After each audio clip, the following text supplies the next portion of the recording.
Jadi untuk rekan-rekan semuanya, Bapak Ibu Guru SMK berbasis pesantren Darul Ulum Merjosari, alhamdulillah hari ini kita bisa bertemu dalam keadaan sehat walafiat, tidak ada kurang satu apapun. Sholawat serta salam kita panjatkan kepada Nabi Agung Muhammad Rasulullah SAW, yang mana yang kita nanti syafaatnya nanti di yaumul qiyamah. Untuk hari ini saya akan memaparkan aksi nyata dari modul Guru Bergerak 1.4, yang mana pada modul kali ini saya akan bahas yaitu berkaitan tentang budaya positif. Pasti Bapak Ibu guru yang sudah mengalami dan menjalani aktivitas sehari-hari di dalam sekolah kita pasti sudah menjalankan yang namanya budaya positif.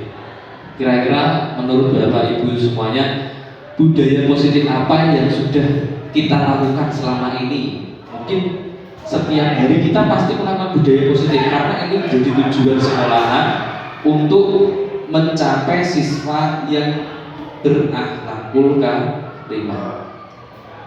Kira-kira budaya positif apa kalau menurut Bapak Ibu semuanya? Coba untuk Pak Robek bisa memberikan contoh budaya positif satu aja. Apa Pak? Assalamualaikum warahmatullahi wabarakatuh.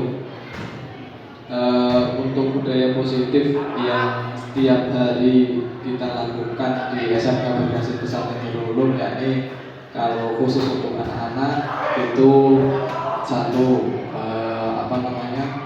nuntun motor. Yang kedua adalah apel pagi. Itu merupakan salah satu budaya positif untuk kita, gimana bisa mengatur kita itu untuk saling istilahnya awal itu berdoa dan yang lainnya. Makanya di SMK itu diadakan apel pagi itu untuk siswa dan guru. Untuk guru pun juga sama. Jadi setiap pagi ada yang namanya apel pagi. Terus yang selanjutnya ada beberapa yang mungkin kita tidak sadari bahwa budaya itu melekat di kita masing-masing, yakni berangkat atau weekend pagi.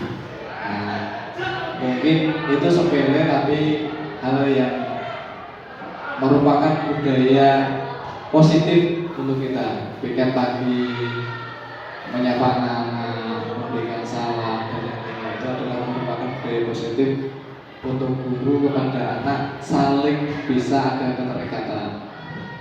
Itu mungkin dua hal yang bisa saya sampaikan untuk budaya positif yang ada di SMK Berbasis Pesantren Darul Ulum yang setiap waktu dan setiap paginya kita laksanakan. Oke, terima kasih. Tepuk tangan untuk Pak Taufik atas masuk. Kemudian tadi sudah dipaparkan dari Pak Taufik, yaitu contoh budaya positif awal, yaitu yang pertama siswa berangkat dengan naik sepeda motor, kemudian masuk ke lingkungan sekolah itu menuntun sepeda motor. Ya, itu adalah bagian dari budaya positif.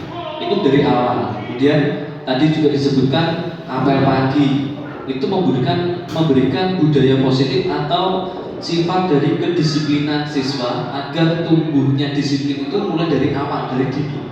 Nah, sekolah kita itu sudah menerapkan budaya positif yang sangat luar biasa baiknya. Nah, ini yang mungkin agak sedikit luntur, yaitu budaya positif di terutama di daerah, yaitu tentang bahasa atau berkomunikasi. Sekarang anak-anak itu lebih cenderung menggunakan bahasa Indonesia, akan tetapi bahasa daerah yang itu romonya itu sedikit hilang. Jadi tidak terlalu banyak digunakan karena anak-anak generasi sekarang itu banyak berbicaranya itu menggunakan bahasa Indonesia. Dan terkadang dengan Bapak Ibu guru pun atau orang tuanya tidak menggunakan bahasa Indonesia ataupun bahasa Jawa yang secara halus, ya, seolah-olah dia berbicara dengan teman sebayanya. Nah, itu merupakan budaya positif yang sedikit menghilang yang ada di lingkungan atau di daerah ini. Coba. Oke, nah budaya positif di sekolah yaitu nilai-nilai dan kebiasaan-kebiasaan di sekolah yang berpihak pada peserta didik agar mereka dapat berkembang menjadi pribadi yang kritis, penuh hormat dan tanggung jawab. Nah ini mulai dari awal tadi yang sudah dicontohkan Pak Rafiq, yaitu menuntun sepeda motor itu adalah bagian dari budaya positif. Itu yaitu penuh hormat karena sekolah kita berbasis pesantren, lingkungannya pesantren juga, dan jalur yang dilewati tersebut dekat dengan dalam abah nyai. Nah itu adalah penuh hormat di sini. Nah si anak ini akan bertanggung jawab dengan apa yang dia lakukan. Jadi perilaku itu mencerminkan nanti sikapnya. Contoh yang paling dasar tadi dengan menuntun sepeda motor.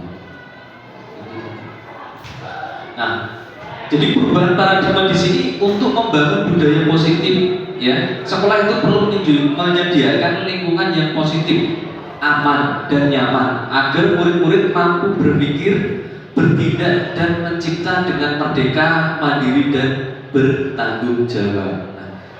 Supaya sekolah itu menjadikan peserta didik menjadikan nyaman, pastinya Bapak Ibu guru itu membuat hal-hal yang sifatnya positif. Ya.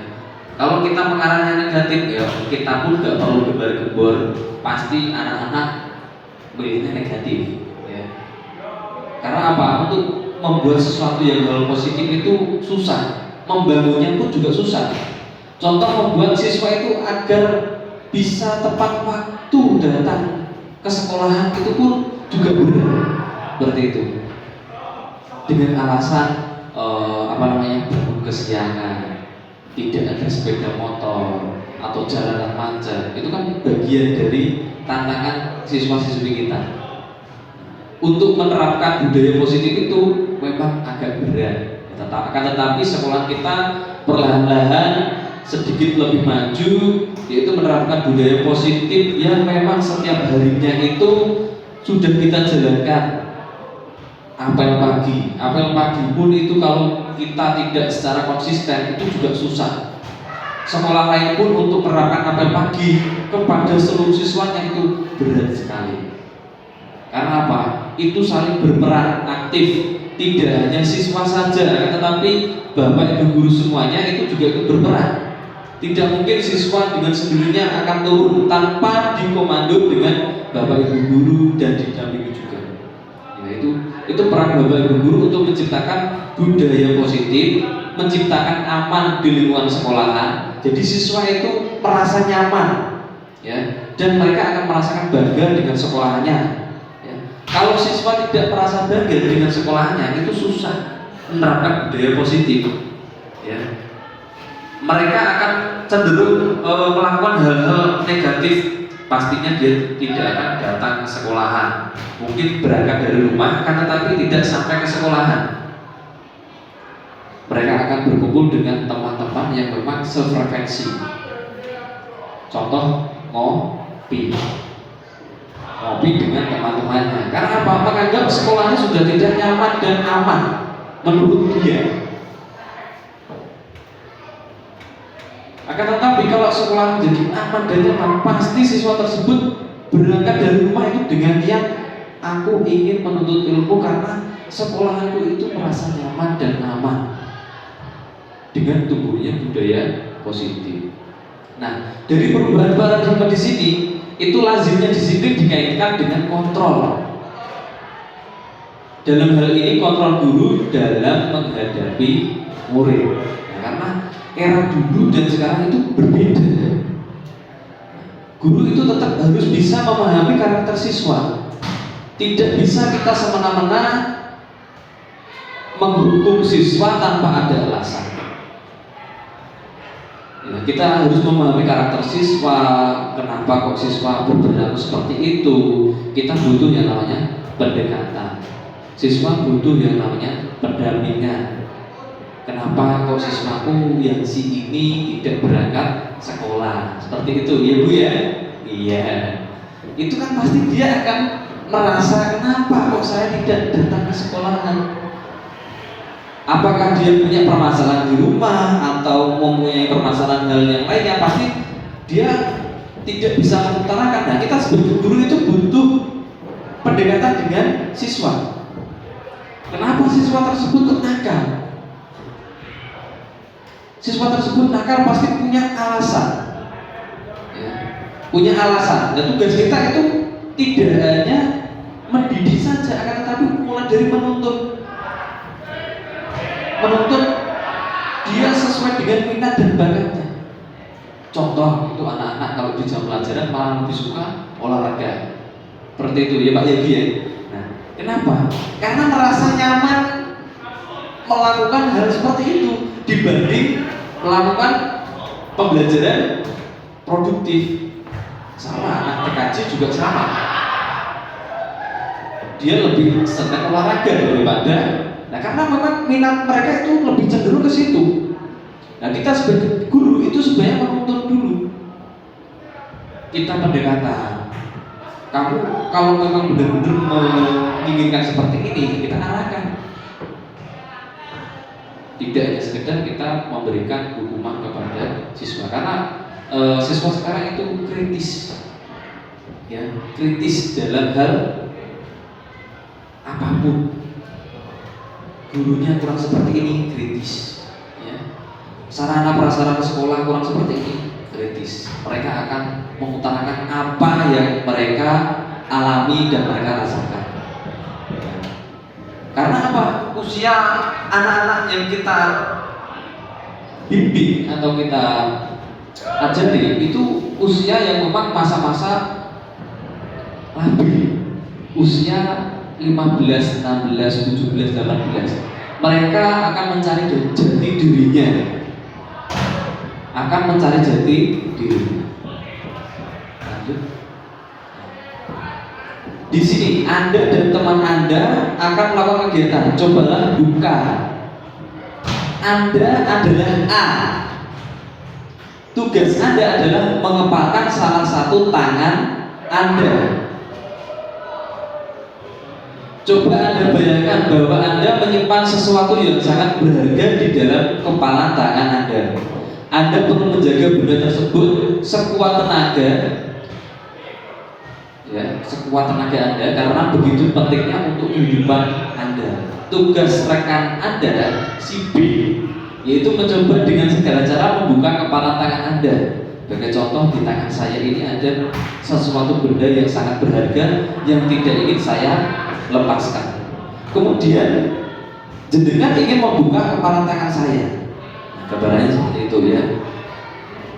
Teman Anda boleh membujuk, menghardik, mengintimidasi, memarahi, menggoda, menggelitik, bahkan menawari Anda uang agar Anda bersedia membuka kepalan tangan Anda. Cobalah lakukan kegiatan, coba buka di atas dengan B secara bergantian. Masing-masing ada B beri waktu 30 detik. Sesudah itu diskusikan kegiatan ini dan coba jawab pertanyaan-pertanyaan di bawah ini secara mandiri. Ya, bila mana berbeda, kira-kira mengapa? Nah, contoh, coba Bu Tati dengan ini Bu. Jenengan yang ini yang mengapalkan tangan. Jenengan membujuk, kira-kira dia mau membuka itu dengan alasan ya karena saya buka lah, karena buka memang tak jotos. Nah, itu kan dengan cara membujuk, ya, memarahi atau menggoda dengan cara menggelitik juga. Bu, detik-detik menunggu kok gak bisa membuka, berarti dia punya alasan kenapa kok tidak mau membuka, atau dengan cara bisa tahu buka orang. Contoh seperti itu. Kira-kira menurut Anda, kalau dengan membujuk seperti itu, apakah Anda atau B membuka kepala tangan Anda?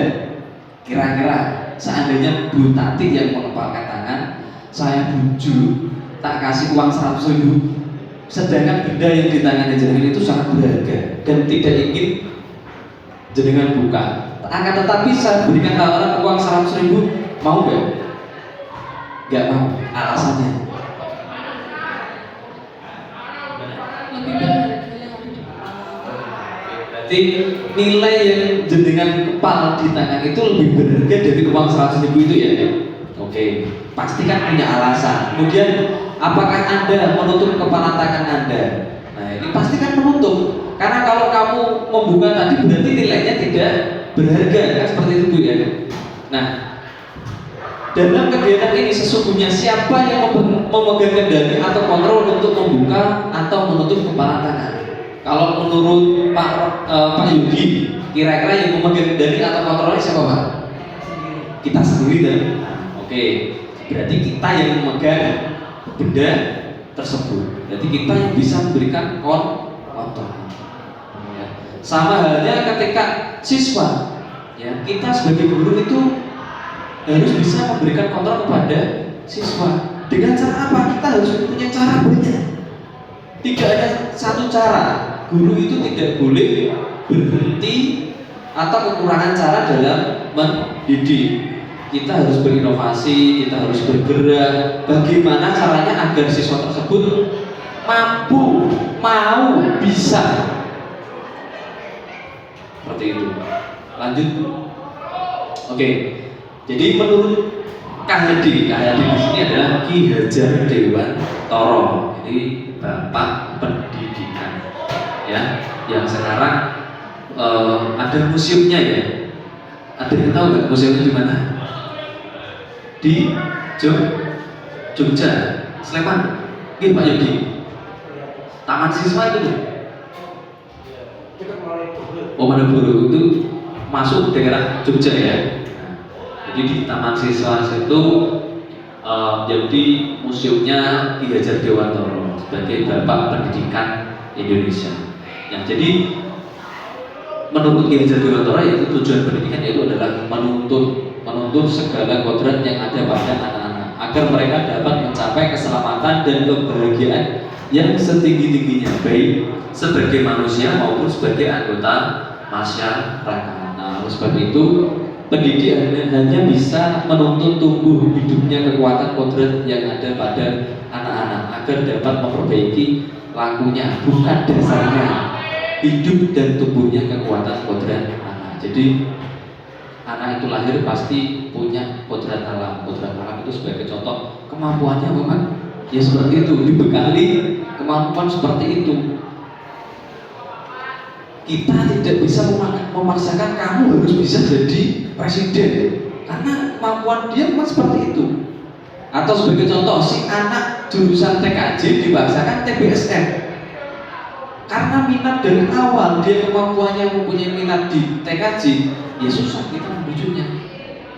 Nah, kita sebagai guru ya harus menuntut sesuai dengan kodrat alam.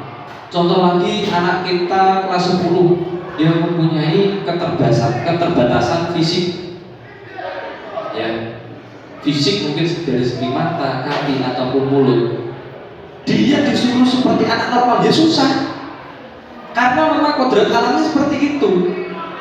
Gak bisa kita memaksakan oh kudune koyok sing kilo normal masuk ke ngono kan, tidak bisa karena apa kodrat alam dari yang di atas memberikan seperti itu. Nah kita sebagai guru hanya bisa menuntun, mengarahkan agar anak itu bisa tercapai sesuai dengan apa yang dia inginkan. Gak bisa ikan suruh terbang kayak burung, gak bisa karena memang kodrat alamnya ikan itu tuh hidupnya di air. Bawa terbang nih, ya mungkin ada ikan terbang, tapi suruh terbang seperti burung ya enggak bisa. Ataupun ayam, ya ayam disuruh terbang kayak burung, itu ayam malas, ya. Jadi nggak bisa karena kodrat alamnya itu sudah dibentuk dari sana. Akan tetapi kodrat zaman di sini kita bisa membentuk, yaitu kodrat zaman sesuai dengan perkembangan zaman. Contoh teknologi. Dulu era teknologi masuk di negara kita itu perlahan-lahan. Yang awalnya TV, televisi hitam putih kita mungkin pernah memiliki, itu bisa berubah menjadi televisi berwarna. Yang awalnya televisi bentuknya tabung kaca, sekarang menjadi tipis. Ataupun handphone yang dulu tidak bisa buat melihat seseorang dari jarak jauh, cuma mendengar dan melihat kata-kata yang dikirimkan, sekarang berubah sangat drastis. Nah, itu contoh kodrat zaman. Itu kita bisa mengubahnya karena perkembangan teknologi itu pasti akan berkembang dan terus berkembang. Nah, tugas kita sebagai guru membekali siswa itu sesuai dengan kodrat zamannya. Yang dulu mungkin belajar buku adalah jendela dunia, nah sekarang siswa bisa belajar melalui handphone tanpa harus membuka buku dengan melalui Google seperti itu. Next. Nah, tadi ya, kita sendiri yang memegang kontrol atas kepala tangan kita. Apakah kita membuka atau menutup kepala tangan kita itu bergantung pada diri kita masing-masing, sesuai dengan kebutuhan dasar kita saat itu. Jadi memang yang mengontrol kita sendiri ya. Karena apa? Sesuai dengan dasar kita seperti itu. Next. Nah, perubahan paradigma teori kontrol atau ilusi kontrol, yaitu ilusi guru mau kontrol murid ya. Ilusi bahwa kritik dan membuat orang merasa bersalah dapat menguatkan karakter. Kemudian ilusi bahwa semua penguatan positif efektif dan bermanfaat. Ilusi bahwa orang dewasa memiliki hak untuk memaksa. Nah, ini ilusi guru mengontrol murid ya. Kalau dari dulu memang guru yang bisa mengatur semua keinginan murid ya. Sekarang perubahannya itu perlahan-lahan berubah. Nah, kita terkadang harus bisa mengikuti murid karena beda zaman. Istilahnya kalau dulu ya bahasa peribahasanya kebu, nusu, budaya. Karena memang zaman sekarang anak muda, orang tua itu lebih banyak belajar ke anak-anak yang lebih muda. Karena apa? Anak-anak yang lebih muda itu cenderung dia lebih aktif, kreatif ya. Orang-orang yang usianya lebih tua atau orang tua itu cenderung kaku, tidak bisa berpikir secara kreatif, tidak memunculkan inovasi-inovasi yang pasti secara fisik sudah berbeda daripada anak muda. Kemudian ilusi bahwa kritik dan membuat orang merasa bersalah. Jadi ketika kita memberikan ini salah ini, kudu berubah, kudu ini. Nah, menganggap kalau hal tersebut bisa membuat orang itu menjadi lebih baik, terkadang tidak. Contoh, misalkan dulu ini, ya kan, kamu seandainya sebagai murid gak pernah berangkat, alasannya kenapa? Kan gitu. Ini contoh. Nah, kalau dia tak marahi, lu gak tau makan ngomong jajan. Kudune makan, tugas kita makan. Terkadang pemarah tersebut tidak menjadikan dia menjadi lebih baik, ya kan? Dan membuat dia merasa bersalah, itu pun belum tentu menjadi lebih baik juga. Itu ilusi atau paradigmanya. Kemudian ilusi bahwa semua penguatan positif efektif dan bermanfaat. Yang terakhir yaitu ilusi bahwa orang dewasa memiliki hak untuk memaksa. Ini kita sebagai guru atau dianggap sudah dewasa, ya kan, maksa bocah sing di bawah kita itu menganggap ya itu mempunyai hak. Mau gede berhak kok, cilik rasa macam-macam, misalkan gitu. Next, perubahan paradigma stimulus respon teori kontrol. Siapa sesungguhnya yang memiliki kontrol? Ya, di sini ada stimulus respon, kemudian sebelahnya ada teori kontrol. Nah, kita mencoba mengubah orang agar berpandangan sama dengan kita.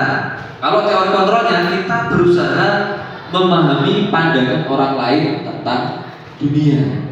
Kemudian perilaku buruk dilihat sebagai suatu kesalahan.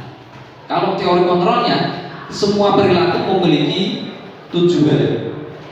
Kemudian orang lain bisa mengontrol saya. Kalau teori kontrol, hanya Anda yang bisa mengontrol diri Anda. sama. Di sini ada stimulusnya, kemudian ada teori kontrol. Next, Bu. Di sini apa makna dari disiplin? Dan tadi di awal sudah ada yang namanya budaya positif. Disiplin tadi sudah kita singgung, yaitu kegiatan apel pagi. Nah, ini saya minta tanggapannya berkaitan tentang disiplin. Mungkin ada yang mau tunjuk tangan atau saya tunjuk. Oke, nah, saya cenderung tertarik pada Pak Yogi untuk pernyataannya seperti apa. Ya, bismillahirrahmanirrahim. Menurut saya, disiplin itu suatu tindakan yang dilakukan secara terus-menerus yang akhirnya akan membentuk sebuah karakter, di mana ketika sudah terbentuk sebuah karakter, maka disiplin itu tidak sudah menjadi bukan hanya sekedar kebiasaan, tapi sudah mendarah jiwa, mendarah daging. Jadi ketika contohnya seorang siswa itu ketika sudah terbiasa berangkat pagi sebelum jam 7 sampai sekolah, harus menunggu sepeda motornya, terusan ketika pagi harus apel pagi, mereka kalau sudah terbiasa, akhirnya karakternya akan terbentuk seperti itu. Dan ketika nanti di dunia kerja, itu biasanya karakter-karakter yang ada di sekolah itu akan dibawa ke dunia kerja. Itu menurut saya. Terima kasih. Aku tanya dulu, tanya lagi dengan Mas. Coba ini Pak Robert yang memang lebih aktif karena dia lebih dekat dengan anak. Kalau menurut Bapak gimana? Assalamualaikum warahmatullahi wabarakatuh. Menurut saya, disiplin itu menyesuaikan apa yang sudah ada dengan peraturan, atau bahasa Arab ini apa ya,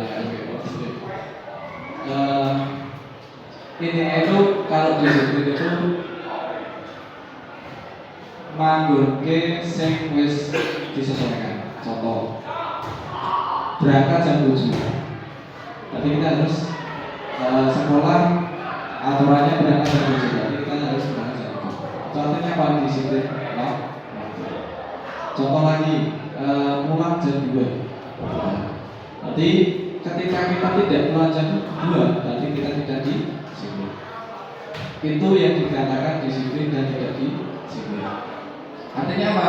Menyesuaikan perilaku dengan aturan yang sudah ada. Itu yang namanya disiplin. Itu menurut saya. Tapi nanti kita bisa diskusi bareng mengenai disiplin seperti apa dan bagaimana menciptakan kedisiplinan ini untuk anak-anak kita semua.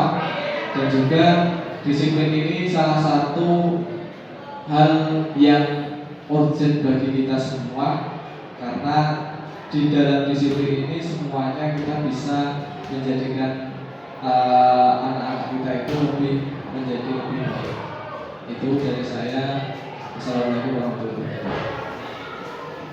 Aplaus dulu untuk Pak Mahfud. Jadi terima kasih atas tanggapannya. Jadi kalau menurut Pak Yogi tadi di awal, disiplin adalah kebiasaan yang harus diulang atau dilakukan setiap harinya. Ya, intinya itu nanti kebiasaan tersebut tidak menjadi kebiasaan buat dia, tapi sudah menjadi bagian dari dirinya. Seperti itu. Karena apa? Kalau dilakukan secara terus-menerus, ya, itu efeknya dia akan terbiasa. Ya, bukan pembiasaan tapi akan terbiasa. Bagus sekali. Karena kalau tidak dibiasakan mulai dari awal, itu tidak menjadi terbiasa. Nah, kalau pendapat Pak tadi sesuai dengan aturan atau ketentuan yang ada di, ya, mungkin tempat atau kita bertempat di mana. Next. Nah, Jadi berasal dari bahasa Latin yaitu disiplina, yang artinya adalah belajar, dari kata atau bahasa Latin. Kemudian makna asal dari kata ini berkonotasi dengan disiplin diri dari murid-murid, ya, Socrates and Plato. Socrates dan Plato. Disiplin diri membuat orang menggali potensinya menuju sebuah tujuan apa yang dia hargai. Namun dalam budaya kita, makna kata disiplin telah berubah menjadi sesuatu yang dilakukan seorang kepada orang lain untuk mendapatkan kepatuhan.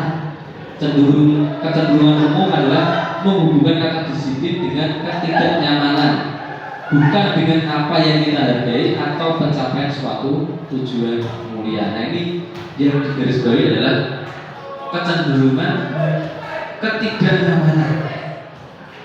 Karena ada peraturan tersebut, contoh di sekolah kita ada apel pagi, ya tidak 100% siswa itu setuju dengan adanya apel pagi, membuat mereka itu tidak nyaman dengan adanya kedisiplinan seperti itu.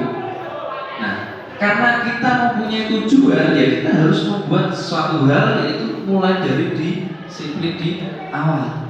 Karena kita mau memulai itu disiplin dari disiplin waktu dulu. Karena disiplin itu kan banyak ya, kita disiplin waktu, ya, disiplin dalam hal pekerjaan, banyak. Karena maknanya itu pun juga luas seperti itu. Next.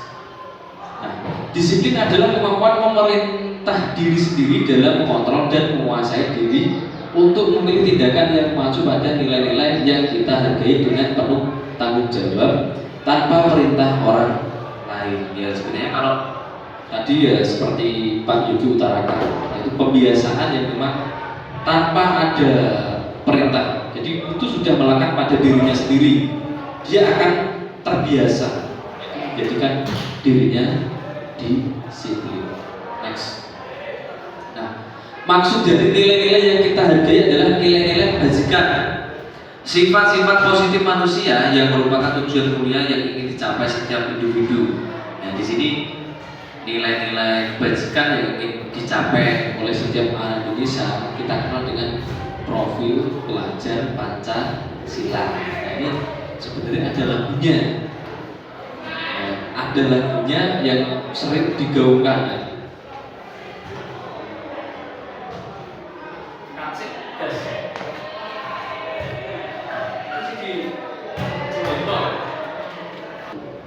Oke, jadi tadi nilai-nilai kebajikan yang ingin dicapai itu dengan sebutan yang kita kenal adalah profil pelajar Pancasila. Kira-kira ada yang bisa menyanyikan nggak untuk lagu profil pelajar Pancasila di sini?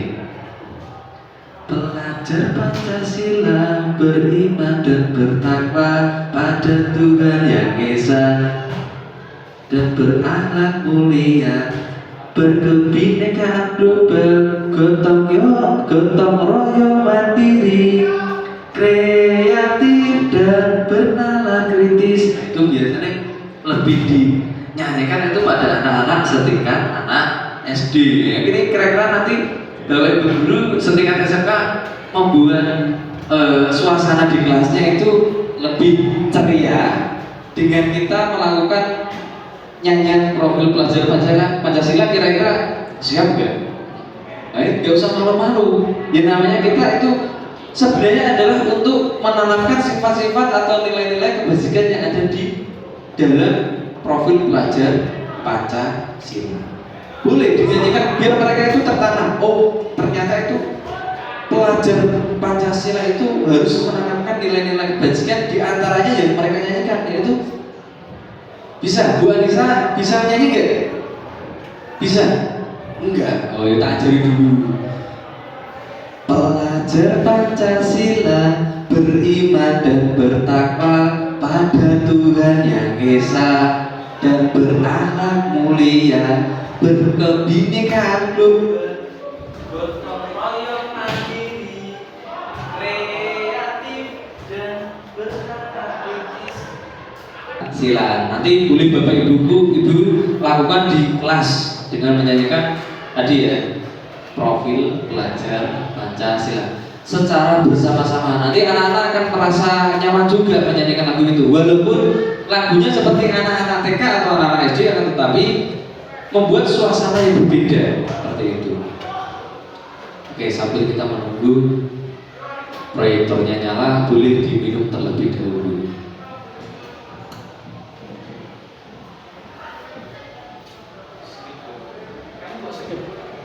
Makan ya Pak?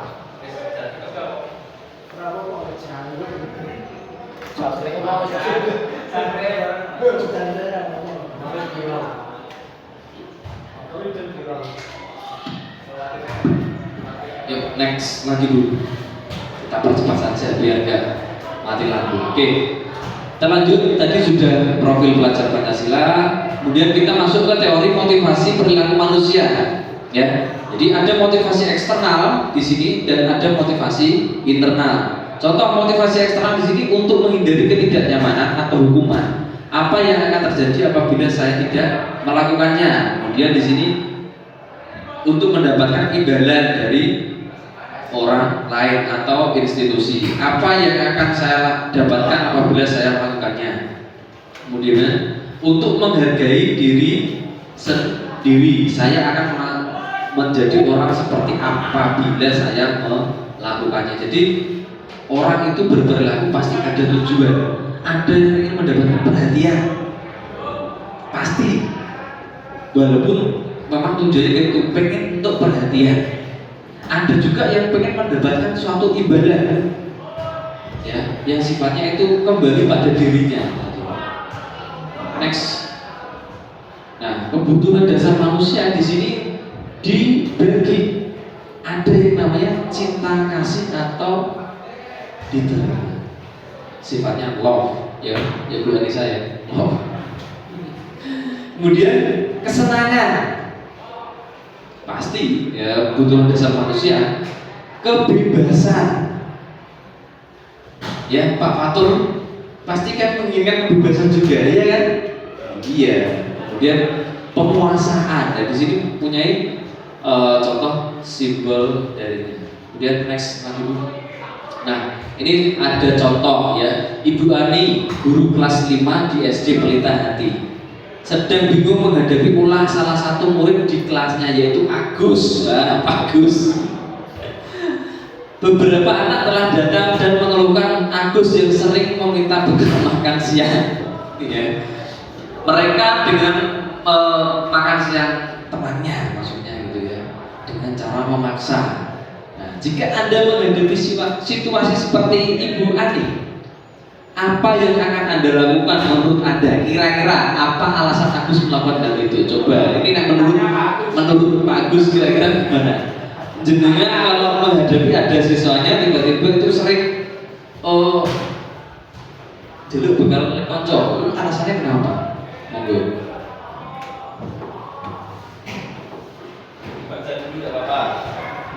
Jadi ada siswa dia sering minta bekal temannya, ya, dengan cara memaksa. Nah, teman-temannya itu mengeluhkan karena perilaku Agus itu minta tapi dengan cara memaksa. Nah, jadi sebagai guru kira-kira langkahnya gimana nih solusinya agar si Agus ini tidak melakukan hal itu, tapi ada solusinya nggak? Kalau pasti kan Agus kan punya alasan kenapa dia sering minta bekal temannya dengan cara memaksa. Kira-kira kenapa kok si Agus ini berani meminta? Ada alasannya? Gimana Pak Agus? Bingung ya? Ini jadi Pak Izan bisa? Ya, jadi biar bagus karena dia yang meminta. Oke, terima kasih waktu yang diberikan. Jadi menurut saya untuk langkah yang akan diambil oleh Ibu Ani, ini sudah beberapa cerita dari kejadian nyata ya. Jadi yang pertama itu kita lakukan dulu pendekatan. ke anak yang bersangkutan. Kenapa kok sampai melakukan hal yang seperti itu?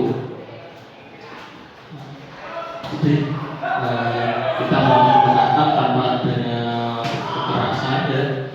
Jadi kita tanya dengan baik, kita tanya apa kira-kira ceritanya. Dari cerita yang saya dapat dari beberapa teman guru ya, kebanyakan anak berperilaku seperti itu. Yang pertama, kebanyakan itu ada permasalahan di keluarganya.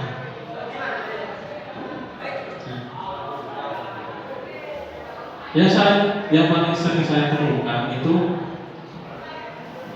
yang pertama, kebanyakan itu ada keluarga yang berpengaruh sehingga anak yang jadi korban sehingga tidak dapat perhatian lebih dari orang tuanya, sehingga dilampiaskan ke teman-temannya.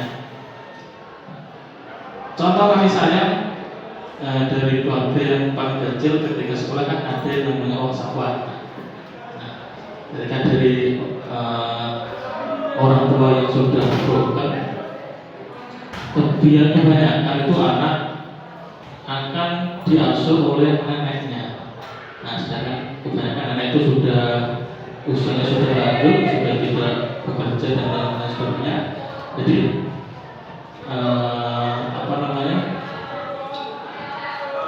ada anak itu tidak membawa uang saku sama sekali. Kemudian juga anak tersebut iriakan teman-temannya. Kok teman-teman saya belum bekal sedangkan saya memang tidak ada yang memenuhi. Kebanyakan seperti itu. Mungkin itu alasan dari Agus tadi melakukan tersebut. Jadi Ibu Anis sebaiknya itu ya kita akan pendekatan dulu dengan cara yang baik tanpa memvonis kamu salah, tidak seperti itu. Kita harus cari dulu penyebabnya itu apa baru kita mau tidak. Itu yang bisa saya sampaikan. Terima kasih. Oke, baik. Plus untuk Pak Iza. Oke, jadi ya betul sekali. Langkah yang kita lakukan pertama itu adalah pendekatan kepada anak tersebut. Jadi tidak langsung memarahinya. Pasti anak tersebut punya alasan meminta bekal. Ya karena paling dasar, karena itu makan otomatis mungkin dia tidak bawa bekal. Satu, kalau kita mengira-kira itu ya tidak membawa bekal, atau barangkali bekal yang dia bawa tidak seenak milik temannya. Itu bisa jadi cuma dia bawa nasi dan kerupuk, bisa jadi. Nah temannya itu bawa Kentucky atau fried chicken yang sifatnya itu lebih enak lagi ya. Atau yang lebih enak lagi, jadi ada buah-buahnya dan sebagainya yang dibawa bekal dari teman-temannya tadi. Nah si Agus itu pasti menginginkan bekal tersebut karena bekal yang dia bawa kemungkinan tidak seenak milik teman. Tadi alasan pertama dia bisa jadi tidak membawa bekal ya, karena dia merasa ingin merasakan apa yang dirasakan oleh temannya. Kemudian yang kedua adalah bekal yang dibawa itu tidak seenak dengan apa yang dibawa oleh temannya.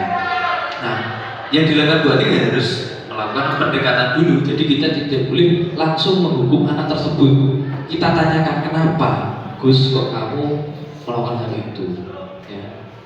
Nah, nanti si Agus akan menceritakan permasalahannya seperti itu. Next, Bu. Nah, dalam konteks penerapan disiplin positif, Ibu Ani sebaiknya mencari tahu alasan Agus melakukan tindakan tersebut agar mengetahui kebutuhan mana yang sedang berusaha dipenuhi Agus. Apabila jawaban Agus karena ia lapar dan orang tuanya tidak membawa bekal makanan, kebutuhannya adalah bertahan hidup. Di poin pertama tadi alasannya kalau memang dia tidak membawa bekal, pasti setiap orang itu ingin bertahan hidup dengan cara apa? Makan, minum.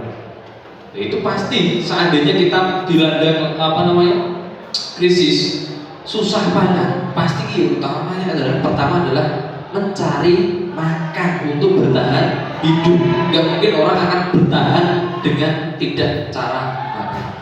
Kemudian apabila jawaban Agus karena ia senang temannya jadi memperhatikan dia, ya, kebutuhannya adalah cinta dan kasih sayang. Jadi dia butuh perhatian dari temannya. Karena apa? Benar yang diucapkan oleh Pak Iza, karena di lingkungan keluarganya dia tidak mendapatkan perhatian dari orang tua. Karena di lingkungan sekolah dia banyak teman, dia mencari perhatian dengan cara seperti itu. Itu bisa jadi karena apa? Permasalahan di keluarga berimbas pada anak di sekolah, dan itu memang banyak juga. Dan terkadang dari efek broken home tadi kepada anak itu efeknya lebih banyak ke arah negatif. Anak bolos itu karena keluarga broken home. Anak berkelahi juga bisa jadi karena hal-hal seperti itu. Kemudian apabila jawaban Agus adalah dia merasa hebat karena temannya jadi takut dan menuruti keinginannya, kebutuhannya adalah penguasaan atau pengakuan atau kemampuan. Jadi nek koncone dadi wedi, wah aku lho sing wani dhewe ngene gak ono sing tuwani aku. Jadi dia seolah-olah berani. Jadi kemampuan dia lebih unggul daripada teman-temannya. Kemudian apabila jawaban Agus karena dia merasa bosan dengan bekal yang dibawakan ibunya, karena selalu membawa bekal yang sama. Nah, ini kebutuhan adalah kebebasan atau kebutuhan akan pilihan. Jadi opsi kedua yang saya ucapkan adalah karena bekal yang dibawakan orang tuanya itu tidak memenuhi selera dia, itu setiap hari seperti itu terus. Ya dulu kita mungkin waktu masih SD sama ya, sama bapak ibu kita mungkin nggak dibawakan bekal kan, tapi sarapannya yang nonton kuwi, sambal teri, nggak sambal teri, sambal terong, sambal pokoknya, ya sambal nih berubah-ubah. Nah kita sebagai siswa bosan, efeknya apa? Tidak sarapan di rumah. Jajan yang sekolahnya, karena di sekolah variasi, ono sego goreng, ono sego pecel, ono sego rames, macam-macam seperti itu. Itu adalah kebutuhan akan pilihan. Apabila jawaban Agus adalah karena isek aja dan dia menikmati ekspresi wajah temannya yang kesal karena dia mengambil makanannya, itu adalah kebutuhan kesenangan. Jaili koncone, karena pengen, yo mau enjoy aja, gak ada niatan apa-apa, cuman membuat happy pada temannya. Next. Nah, di sini ada 5 posisi kontrol guru. Yang pertama adalah penghukum. Yang kedua adalah pembuat merasa bersalah. Yang ketiga adalah teman. Keempat, pemantau. Dan yang terakhir ini adalah sebagai manajer. Ini agak susah menjadi manajer atau sebagai pemimpin. Nah, kalau guru sebagai penghukum itu mudah sekali. Sangat mudah. Jadi kita menghukum murid itu gampang. Wes salah tak hukum, gampang. Terus yang kedua adalah membuat merasa bersalah. Nah gitu ya. Enaknya ini guru murid dulu, jangan sedikit. Juga dari gitu ya, Pak Pator gitu ya. Biasanya bapak guru gitu ya. Nah, angel dikandani. Intinya apa? Si disalahkan pasti muridnya. Guru ini gak tahu salah. Pokoknya satu guru itu selalu benar. Dua, jika guru salah kembali ke poin 1. Ya. Jadi sebagai itu ya, intinya malah gak harus salah ya guru. Terus yang ketiga adalah teman. Guru itu harus bisa menjadi teman pada murid-murid kita. Ya. Jadi murid itu menjadi enjoy, bisa sharing, berbagi apa yang bisa murid ungkapkan itu kepada guru. Tidak ada batasan dalam hal seperti itu. Tetapi ada batasan norma-norma yang lain yang perlu kita jaga. Kemudian jadi pemantau, guru itu bisa menjadi pemantau. Yang terakhir adalah sebagai manajer atau sebagai pemimpin dalam pembelajaran. Itu guru mempunyai 5 posisi kontrol. Next, di next lagi dulu. Next juga. Oke. Next lagi. Nah, terus kemudian kita masuk ke keyakinan kelas. Keyakinan kelas adalah nilai-nilai kebajikan atau prinsip-prinsip universal yang disepakati bersama secara universal. Lepas dari latar belakang suku, negara, bahasa maupun agama, ya, menurut Gaussen, suatu keyakinan akan lebih memotivasi seseorang dari dalam atau intrinsik. Seseorang akan lebih bersemangat untuk menjalankan keyakinannya daripada hanya sekedar mengikuti serangkaian peraturan. Jadi nanti Bapak Ibu guru bisa menerapkan di kelas. Contoh, mungkin di kelas TKJ A 12 TKJ A kemarin saya berikan keyakinan kelas atau kesepakatan dalam pembelajaran saya. Jadi di dalam pembelajaran saya, contoh yang pertama apa, anak-anak nggak boleh datang terlambat, Pak. Oke, siap? Siap. Konsekuensinya apa? Nah, konsekuensi itu mereka yang menginginkan, bukan saya yang menentukan, tapi anak-anak yang menentukan kesepakatan dari keyakinan kelas ini. Terus yang kedua, tidak boleh membuat gaduh, Pak. Padahal kan aturannya kalau tata tertib itu nanti ada yang namanya hukuman. Tetapi keyakinan kelas ini maksudnya konsekuensi. Jadi Bapak Ibu guru nanti bisa membedakan antara hukuman dan konsekuensi. Hukuman itu yang sepertinya sifat fisik. Contoh, tak hukum lari-lari. Ya. Tetapi kan konsekuensi itu bukan secara fisik. Nah itu nanti keyakinan kelas ini bisa jenengan buat ketika dalam pembelajaran, mungkin dalam hal praktek. Oke, kita buat kesepakatan kelas kita atau keyakinan kelas kita di dalam lab ini. Sebelum kita praktek, apa kesepakatannya? Menjaga kebersihan, Pak. Konsekuensinya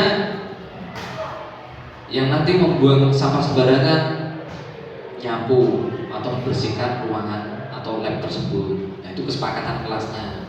Terus datang terlambat tadi, nanti konsekuensinya apa? Terus yang ketiga, jika ada yang merusak atau membuat gaduh, nah itu konsekuensinya apa? Itu boleh diterapkan dalam lab.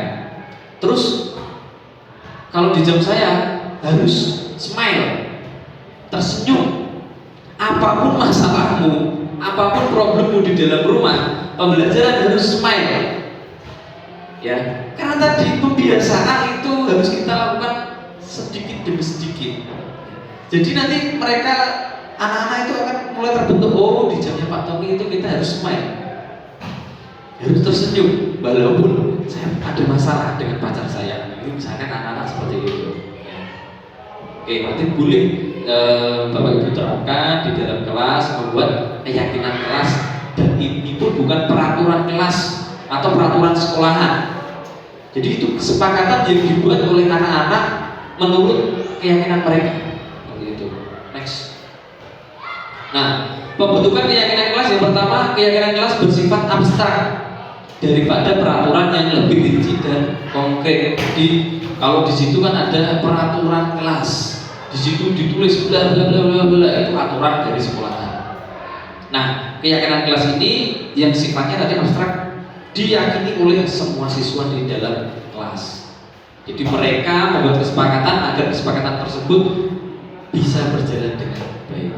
Keyakinan kelas berupa pernyataan yang universal. Pernyataan keyakinan kelas senantiasa dibuat dalam bentuk positif, yang intinya itu bersifat positif. Kemudian keyakinan kelas sebenarnya tidak terlalu banyak sehingga mudah diingat dan dipahami. Contoh, jika ada siswa yang mau izin ke belakang atau mau ke belakang, harus izin pada Bapak Ibu guru, tidak nyelonong dewi metu. Nah, itu kita buat keyakinan kelas, contohnya seperti itu. Kemudian semua warga kelas sebaiknya ikut berkontribusi dalam membuat buat kegiatan kelas lewat curah pendapat. Dan yang terakhir, bersedia meninjau kembali keyakinan kelas dari waktu ke waktu. Jadi keyakinan kelas itu tidak harus sifatnya setiap pertemuan itu sama. Ya, tidak harus sama. Kita sesuai dengan kondisional situasinya. Next. Nah, di sini ada contoh keyakinan dan ada peraturan. Nah, kalau peraturan selalu kembalikan buku ke tempatnya. Keyakinan kelas itu yang sifatnya itu menjadi nilai-nilai kebajikan tadi, ya. Dia di dalam peraturan ini, maksudnya keyakinan keras adalah menjadi tanggung jawab. Selalu kembalikan buku ke tempatnya. Nilai kebajikannya apa? Tanggung jawab. Kemudian dilarang mengganggu orang lain. Mempunyai nilai kebajikan yang dituju adalah menghormati orang lain dan diri sendiri. Kemudian hadir di sekolah 15 menit sebelum pembelajaran dimulai. Kalau keyakinan kelas yaitu menghormati orang lain, komitmen pada tujuan. Kemudian melakukan kekerasan. Maksudnya adalah keselamatan, menghormati orang lain. Next. Nah, besok bisa panjenengan terapkan dalam pembelajaran, yaitu berkaitan dengan kesepakatan kelas. Tadi sebagai saya berikan contoh. Nanti monggo itu sesuai dengan pelajaran yang panjenengan bisa dengan sesuaikan seperti itu. Next lagi. Nah, kita masuk yang namanya segitiga restitusi. Nah, segitiga restitusi ini adalah kita bagaimana menyelesaikan suatu masalah pada murid. Tadi ada kasus Bu Ani. Itu kita bisa menyelesaikan masalah dengan cara segitiga restitusi.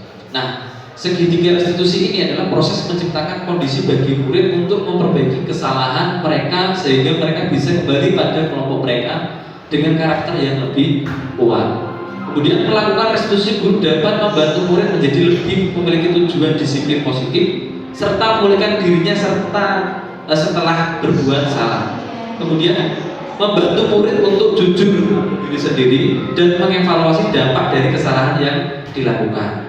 Yang terakhir memberikan penawaran bukan paksaan. Next. Nah, ini contoh gambar segitiga restitusi. Yang pertama ada validasi tindakan yang salah, terus menstabilkan identitas dan menanyakan keyakinan. Next. Tahapannya yang pertama itu kalau kita membuat segitiga restitusi yaitu menstabilkan identitas. Contoh tadi kita melakukan pendekatan menanyakan, nopo kok kowe nglakoni tadi melakukan perlakuan merebut bekal makanan temannya dengan cara pemaksaan, yaitu kita bertanya dulu, ya. Atau menstabilkan identitas. Berbuat salah itu tidak apa-apa. Kita mungkin ngomong dengan anak-anak, yo gak apa-apa, mau salah yo ora apa-apa. Saya pun juga pernah salah. Nah, itu contohnya menstabilkan identitas. Tidak ada manusia yang sempurna. Saya juga pernah melakukan kesalahan seperti itu. Kita bisa menyelesaikan ini. Bapak Ibu tidak tertarik mencari siapa yang salah, tapi Bapak Ibu ingin mencari solusi dari permasalahan ini. Kamu berhak merasa begitu. Jadi tidak membuat si anak itu menjadi sebagai seorang yang memang benar-benar bersalah. Next. Nah, kemudian dari tahapan yang kedua yaitu validasi tindakan yang salah. Padahal kamu bisa melakukan yang lebih buruk dari ini ya. Kamu pasti punya alasan mengapa melakukan hal ini. Nah, si anak menjawab, ya karena saya lapar, tidak membawa bekal. Itu mereka akan mengutarakan. Kamu patut bangga pada dirimu sendiri karena kamu telah melindungi sesuatu yang penting buatmu. Itu contoh kalau kita membuat percakapan pada tahapan segitiga restitusi di tahapan kedua yaitu validasi tindakan yang salah. Next. Yang ketiga adalah menanyakan keyakinan. Nah, di yang terakhir ini kita membuat keyakinan. Kira-kira kamu tadi sudah melakukan hal-hal seperti itu. Apakah kamu ingin melakukan perbuatan itu lagi? Tidak. Kalau tidak, apa yang ingin kamu lakukan agar tidak melakukan hal-hal seperti itu? Nah, itu kita membuat keyakinan seperti itu. Nah, contoh di sini apa yang kita percaya sebagai kelas atau keluarga? Apa nilai-nilai umum yang kita telah sepakati? Ya. Tiga, apa bayangan kita tentang kelas yang ideal? Terakhir, kamu mau jadi orang yang seperti apa? Itu. Next. Nah, ini terakhir, perasaan saat ini adalah refleksi buat Bapak Ibu. Terus kemudian yang kedua, setelah mengikuti materi pengibasan atau diseminasi pada hari ini, saya jadi paham bahwa yang ketiga, target saya selanjutnya adalah ini nanti akan saya tanyakan satu persatu pada Bapak Ibu. Yang pertama, perasaan saat ini. Nah, saya tunjukkan kepada Bu Anissa. Perasaannya gimana Bu? Coba ngomong.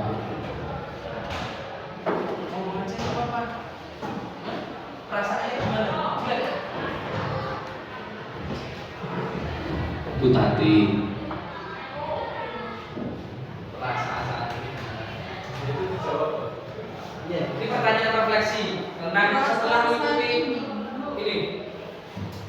Materi dari ini. Perasaannya gimana? Enjoy. Terus itu aja. Saya jadi paham bahwa disiplin itu nomor 2 setelah ini materi ini.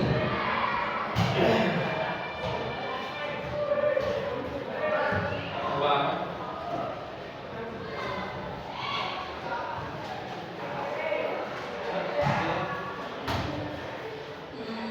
setelah mengikuti materi pembahasan atau diseminasi pada hari ini, saya jadi paham bahwa semua murid itu punya karakter yang beda, jadi tidak harus langsung diintimidasi, harus melalui pendekatan dulu pada murid dalam menciptakan solusi yang sesuai yang target saya selanjutnya adalah setelah papan ini apa yang digunakan nantinya di dalam kelas atau di dalam pelajaran. mungkin tadi ya melakukan keyakinan kelas. Itu ya. Ya. Terima kasih.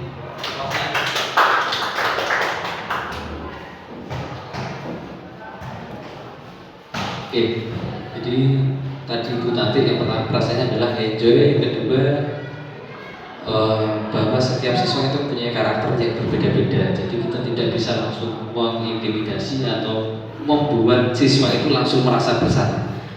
Yang ketiga adalah dia akan melakukan hal yaitu membuat keyakinan kelas, ya, atau kesepakatan kelas ketika dalam pembelajarannya. Next. Oke, terima kasih. Jadi ini adalah slide yang terakhir. Terima kasih Bapak Ibu semuanya sudah mau mengikuti acara saya pada siang hari ini. Semoga pada acara ini memberikan manfaat untuk Bapak Ibu semuanya. Ya, mohon maaf apabila ada kata-kata yang mungkin kurang berkenan atau yang memang kurang mengenakan di hadapan jenengan. Saya mohon maaf yang sebesar-besarnya. Ya, semoga nantinya sekolah kita menjadi sekolah yang menjadi lebih baik, benar-benar bisa menerapkan budaya positif pada materi hari ini. Terima kasih. Acara hari ini saya tutup. Wabillahi taufiq wal hidayah. Wassalamualaikum warahmatullahi